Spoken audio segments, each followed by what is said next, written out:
Good morning students, कैसे हैं आप सभी। चलिए अब हम कंट्रोल एंड कोऑर्डिनेशन वाला जो चैप्टर है उसमें नेक्स्ट जो स्टेप है हम आज वो पढ़ेंगे, जिसमें रिफ्लेक्स एक्शन और रिफ्लेक्स आर्क के बारे में पढ़ाया जाएगा। सबसे पहले मैं रिफ्लेक्स एक्शन के बारे में बताता हुआ चलूँ। रिफ्लेक्स एक्शन एक प्रकार का क्विक एक्शंस होता है, मतलब किसी भी पर्टिकुलर स्टिमुलस के ऊपर क्विक रेस्पॉन्स करना, सडन रेस्पॉन्स करना, और इसको कंट्रोल कौन करता है? स्पाइनल कॉर्ड करता है। इसके बारे में भी हम पढ़ेंगे। और रिफ्लेक्स आर्क मतलब जो पाथवे बनता है, जो रिफ्लेक्स एक्शन का जो पाथवे बनता है वो रिफ्लेक्स आर्क कहलाता है। उस मूवमेंट को हम रिप्रेजेंट करते हैं। तो मूवमेंट किसकी है? नर्व इम्पल्स की, from the receptor to the spinal cord and spinal cord to the muscles, या हम कह सकते हैं इफेक्टर्स। तो चलिए कुछ आपको रिसेप्टर्स के बारे में बताऊंगा। तो हमारी बॉडी में जितने भी सेंस ऑर्गन होते हैं उतने ही रिसेप्टर्स होते हैं। हमारी बॉडी में लगभग 5 सेंस ऑर्गन्स हैं, तो 5 ही रिसेप्टर्स आपको यहाँ पर पढ़ना पड़ेगा। आपको बताता हुआ चलूँ, सीबीएसई बोर्ड में एग्ज़ाम के अंदर ये क्वेश्चन पूछा गया है। जैसे कि नोज़ के बारे में, नोज़ का क्वेश्चन आया हुआ था कि हमारी नोज़ में कौन सा रिसेप्टर होता है, तो है ऑल्फैक्टरी रिसेप्टर। चलिए सभी रिसेप्टर्स के बारे में जानते हैं हम। सबसे पहले लेते हैं हम स्किन के अंदर कौन सा रिसेप्टर होता है बेटे? थर्मो रिसेप्टर होता है। आइज़ के अंदर कौन सा होता है? Photo receptor. ईयर में कौन सा होता है? फोनो रिसेप्टर। नोज़ में ऑल्फैक्टरी रिसेप्टर। और वहीं पर हम बात करते हैं टंग की, तो कौन सा होता है? Gustatory receptor. इन रिसेप्टर्स का काम क्या होता है? सबसे पहले हमारे दिमाग में यही क्वेश्चन अराइज होता है कि what are the functions of receptors. तो मैं आपको बताता हुआ चलूँ, रिसेप्टर्स का मेन फंक्शन ये है कि इन्फॉर्मेशन क्या करना? कलेक्ट करना थ्रू ए स्टिमुलस। पर्टिकुलर जो स्टिमुलस है उसके द्वारा क्या लेना? मतलब इन्फॉर्मेशन लेना। किस फॉर्म में लेते हैं? केमिकल फॉर्म में। किस फॉर्म में कन्वर्ट हो जाते हैं? मैकेनिकल, सॉरी, किस फॉर्म में चेंज हो जाते हैं ये? अगर हम बात करते हैं कि ट्रैवल करते हैं ना information from the one part of the neuron to the another part, तो वो होता है बेटा इलेक्ट्रिकल इम्पल्स की फॉर्म में। तो चलिए गाइज आगे बढ़ते हैं हम। रिफ्लेक्स एक्शन के बारे में डिटेल में आपको बताता हुआ चलता हूँ। रिफ्लेक्स एक्शन क्या है? रिफ्लेक्स एक्शन को हम डिफाइन कर सकते हैं कि कोई भी इनवॉलेंट्री रिस्पॉन्स जो इफेक्टर्स के अंदर देखने को मिलती है पर्टिकुलर स्टिमुलस के ऊपर, तो वो रिफ्लेक्स एक्शन कहलाता है। इफेक्टर्स क्या हो सकते हैं? मसल्स हो सकते हैं, ग्लैंड्स हो सकते हैं। हम ये भी कह सकते हैं it is also called a quick action. एक प्रकार का ये क्या है? क्विक एक्शन है, जिसको कंट्रोल कौन करता है? हमारा स्पाइनल कॉर्ड क्या करता है? इसको कंट्रोल करता है। चलिए नेक्स्ट हम इसमें एग्जांपल्स में आपको बताता हुआ चलता हूँ। 2 एग्जांपल्स मैंने यहाँ पर बताए हैं आपको, होपफुली आपको अच्छे तरीके से समझ में आ गए होंगे। पहला एग्जांपल है blinking of eyes in response to a foreign particle that has entered into the eye. कोई भी चीज़ अगर जैसे ही हमारी आंखों के अंदर चला जाता है तो हम तुरंत क्या करते हैं? रेस्पॉन्स करते हैं। तो पर्टिकुलर जो रेस्पॉन्स होता है वो क्या कहलाता है? क्या कहलाएगा? रिफ्लेक्स एक्शन कहलाएगा। जैसे कई बार क्या होता है, हम अनकॉन्शियस माइंड में रहते हैं और गलती से हमें किसी भी गर्म ऑब्जेक्ट को क्या करते हैं? टच कर देते हैं, तो तुरंत हम अपने हाथ को पीछे की तरफ खींचते हैं ना, तो वो भी क्या है? एक प्रकार का रिफ्लेक्स एक्शन, मतलब immediate withdrawal of hand if a person touches A hot object. तो नेक्स्ट ये एग्जांपल्स थे बेटा। इस एग्जांपल्स के बाद मैं आपको बताता हुआ चलूँगा रिफ्लेक्स आर्क के बारे में। रिफ्लेक्स आर्क के बारे में बता दूं तो क्या है? एक पाथवे है, the path travel by an nerve impulse in a reflex action. एक पाथ क्या करते हैं? ट्रैवल करते हैं इम्पल्स, और किस में? रिफ्लेक्स एक्शन के अंदर, तो उसको हम रिफ्लेक्स आर्क कहते हैं। या हम कह सकते हैं we can representation of the reflex action in a pathway, तो उसको क्या कहेंगे? Reflex arc. तो आपको बताता हुआ चलूँ, ये मैंने रिफ्लेक्स आर्क का एक डायग्राम बनाया है, होपफुली आपको ये समझ में आ जाएगा। ये सबसे पहले आपको बताता हुआ चलूँ, ये ऊपर क्या है? स्पाइनल कॉर्ड है। ये नीचे क्या है? हॉट ऑब्जेक्ट है बेटा। ये हैंड है बेटा।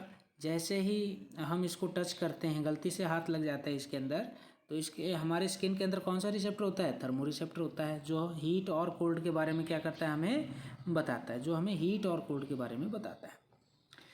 अब यहाँ से ये रिसेप्टर क्या करते हैं? पर्टिकुलर स्टिमुलस क्या है? यहाँ पर हीट है।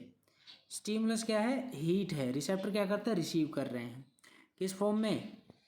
किस फॉर्म में कर रहे हैं? इम्पल्स की फॉर्म में। अब ये जो इम्पल्स है सेंसरी नर्व्स के माध्यम से कहाँ जाएगा? स्पाइनल कॉर्ड के अंदर जाएगा। सेंसरी नर्व्स के माध्यम से कहाँ जाएगा? स्पाइनल कॉर्ड के अंदर। और स्पाइनल कॉर्ड के बीच में क्या होता है? ये 2 पॉइंट जो मैंने आपको यहाँ पर दर्शाए हुए हैं, ये जो पिंक कलर की जो लाइन ड्रॉ की है, इसको हम बोलते हैं रिले न्यूरॉन। ये मिक्स्ड नर्व्स की होती हैं बेटा। इट मीन्स इसके अंदर दोनों न्यूरॉन्स प्रेजेंट होते हैं, सेंसरी भी और मोटर न्यूरॉन्स। अब ये जो रिले न्यूरॉन है वो क्या करता है? इन्फॉर्मेशन को आगे की तरफ ट्रैवल करता है। किसमें? मोटर न्यूरॉन्स के अंदर ट्रैवल कराएगा। और कहाँ जाएगा? इफेक्टर्स के पास। और इफेक्टर क्या है? हमारे मसल्स हैं। हम तुरंत क्या करेंगे? विड्रॉ कर लेंगे हॉट ऑब्जेक्ट से अपने हाथ को। तो ये क्या हुआ? एक प्रकार का पाथवे हो गया। The representation of the pathway of reflex action is called reflex arc. Hopefully आपको ये समझ में आ गया होगा बच्चों, मैंने क्या कहा है। The pathway, the representation of pathway of reflex action is called reflex arc. ये ऐसे डायग्राम बनाना है आपको। ऐसे डायग्राम बनाने के भी आपको बता देता हूँ, एग्जाम के अंदर मार्क्स मिलते हैं। चलिए हम स्टेप बाय स्टेप्स देखते हैं कि किस प्रकार से इंफॉर्मेशन ट्रैवल करती है इन रिफ्लेक्स आर्क। सबसे पहली बात करते हैं रिसेप्टर। रिसेप्टर का काम क्या है? Receive the stimulus. ये स्टिमुलस को क्या करते हैं? रिसीव करते हैं। और सेंसरी नर्व इम्पल्स को क्या कर देते हैं बेटा? एक्टिवेट कर देते हैं। जैसे ही ये एक्टिवेट होंगे तो इन्फॉर्मेशन कहाँ जाएगी? नीचे की तरफ जाएगी सेंसरी नर्व्स में, जिसको हम एफेरेंट नर्व कहते हैं बेटा। It carries message in the form of sensory impulse.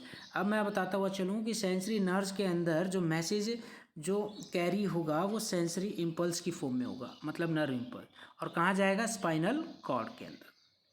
कहाँ ट्रैवल करेगा बेटा? ये स्पाइनल कॉर्ड के अंदर ट्रैवल करेगा। फिर दोबारा से बता देता हूँ कि रिसेप्टर से सेंसरी नर्व्स के अंदर इंफॉर्मेशन आएगी। सेंसरी नर्व्स को हम क्या कहते हैं? Efferent nerve. ये क्या करते हैं? कैरी करते हैं मैसेज किस फॉर्म में? सेंसरी इम्पल्स की फॉर्म में। और कहाँ लेकर जाते हैं? स्पाइनल कॉर्ड में। फिर जो सेंसरी नर्व से इंफॉर्मेशन जो जा रही है वो जा रही है स्पाइनल कॉर्ड में। स्पाइनल कॉर्ड को हम एक प्रकार से मॉड्यूलेटर के नाम से भी जानते हैं। क्यों? क्योंकि ये इन्फॉर्मेशन को कैरी और सेंड, गिव एंड टेक करने का काम करता है, इसीलिए इसको मॉड्यूलेटर कहा जाता है। अब मॉड्यूलेटर कहाँ है? तो स्पाइनल कॉर्ड के अंदर क्या है? रिले न्यूरॉन है। अब रिले न्यूरॉन क्या है? Neuron of the spinal cord. इसमें दोनों तरीके की न्यूरॉन्स होती हैं, सेंसरी न्यूरॉन भी होती है और motor neurons, together known as a relay neuron. इसका मेन काम क्या है? ये एनालाइज करता है सेंसरी इम्पल्स को और ट्रांसमिट कर देता है इन्फॉर्मेशन को मोटर न्यूरॉन्स के अंदर। अब एनालाइज किया सेंसरी इम्पल्स को, ट्रांसमिट कर दिया मोटर न्यूरॉन्स के अंदर। किसने किया? रिले न्यूरॉन्स ने। अब रिले न्यूरॉन से इन्फॉर्मेशन कहाँ जाएगी? नीचे की तरफ जाएगी। आपको बताता हुआ चलूँ कहाँ पर? मोटर नर्व्स, जिसको हम क्या कहते हैं बेटा? एफेरेंट कहते हैं। It conducts these impulses from spinal cord to the effectors. ये क्या करते हैं? इन्फॉर्मेशन को, या हम कहें नर्व इम्पल्स को क्या करते हैं? कंडक्ट करते हैं। कहाँ से? स्पाइनल कॉर्ड से इफेक्टर्स की तरफ। तो भाई इफेक्टर्स तक ले जाने का काम किसका है? मोटर नर्व्स का। जैसे मसल और ग्लैंड्स तक इन्फॉर्मेशन, स्पाइनल कॉर्ड से मसल्स तक जो इन्फॉर्मेशन ट्रैवल हो रही है वो मोटर नर्व्स के द्वारा हो रही है। अब मोटर नर्व से जो आगे जो नेक्स्ट इन्फॉर्मेशन जाएगी वो क्या है? इफेक्टर्स की। इफेक्टर्स के बताता हुआ चलूँ, ये हमारी मसल्स और ग्लैंड्स हो सकते हैं। जैसे कि लाइक हैंड मसल्स, जो हमारी हाथ की जो मसल्स हैं, तुरंत क्या करते हैं? हम रिस्पॉन्ड करते हैं। हम अपने हाथ को पीछे की तरफ क्या कराते हैं? पुल करते हैं अवे फ्रॉम द स्टिमुलस। मतलब स्टिमुलस से तुरंत हम क्या करते हैं? अपने हाथ को पीछे की तरफ पुल करते हैं। यहाँ पर इफेक्टर का काम है। तो इसका मतलब क्या हुआ? ये इतनी तेज़ होता है, इतना फास्ट होता है, अगर मैं कहूँ कि स्पीड ऑफ लाइट से भी कई गुना ज़्यादा क्या होती है? स्पीड होती है नर्व्स की। इन्फॉर्मेशन ट्रैवल होती है हमारी बॉडी के अंदर, तो इसको मापा नहीं जा सकता है। तो आपको बताता हुआ चलूँ, the journey from the receptors to the effector is known as reflex arc. जो जर्नी आपने यहाँ से देखी रिसेप्टर से लेकर इफेक्टर्स तक, उसको हम रिफ्लेक्स आर्क कहते हैं बेटा। अब है लास्ट में आपको बताता हुआ चलूँ कि एडवांटेजेस के बारे में बताऊँगा मैं। एडवांटेजेस क्या क्या है रिफ्लेक्स एक्शन के? सबसे पहला आप एडवांटेज देखें कि एक तो ये important activity for the survival of the animal. पहला मैंने बताया the important activity for the survival of the animal. मतलब कोई भी एनिमल है वो सर्वाइव तभी कर पाएगा जब उसकी बॉडी के अंदर रिफ्लेक्स एक्शन जैसी एक्टिविटी क्या है? परफॉर्म हो रही है। अगर ऐसी इंपॉर्टेंट एक्टिविटी परफॉर्म नहीं हो रही है, मतलब रिफ्लेक्स एक्शन नहीं हो रहा है किसी भी एनिमल के अंदर, तो वो उस एनवायरनमेंट के अंदर सर्वाइव भी नहीं कर पाएगा, क्योंकि उसके बॉडी पर बहुत ही ज़्यादा बुरा प्रभाव पड़ेगा। नेक्स्ट है, मैं आपको बताता हुआ चलूँ, it enables the body to give quick responses to harmful stimuli and thus protects our body. जो ये हमारी बॉडी में इनेबल्स करते हैं क्या, क्विक रिस्पॉन्सेज, जितनी भी हार्मफुल स्टिमुलाई है, जैसे गर्म पतीला हो गया, ठीक है ना, जिससे हमारी बॉडी क्या हो सकती है, बर्न हो सकती है, या हमें हमारी बॉडी पे नुकसान हो सकता है बहुत ही ज़्यादा, तो ये क्या करते हैं, क्विक रेस्पॉन्स कराने में हेल्प करते हैं। तो इससे हमारी बॉडी क्या होती है, प्रोटेक्ट हो जाती है, हम हार्मफुल स्टिमुलाई से बच पाते हैं। लास्ट में आपको बताते हुए चलूँ बच्चों, ये हमारे ब्रेन के काम को कम करने का काम करते हैं। अगर क्विक रिस्पॉन्स होते तो इसका मतलब क्या हुआ कि बहुत सारे ऐसे फंक्शन हमारी बॉडी में होते रहते हैं जिसका लोड हमारा ब्रेन नहीं लेता। इट मीन्स कि ये हमारे ब्रेन की जो काम करने की जो क्षमता है उसको कम करते हैं, ओवरलोडिंग से बचाते हैं। क्लियर हो गई बच्चों? आपको मैं बताता हुआ चलूँ, यहाँ तक मैंने आज की क्लास ली थी।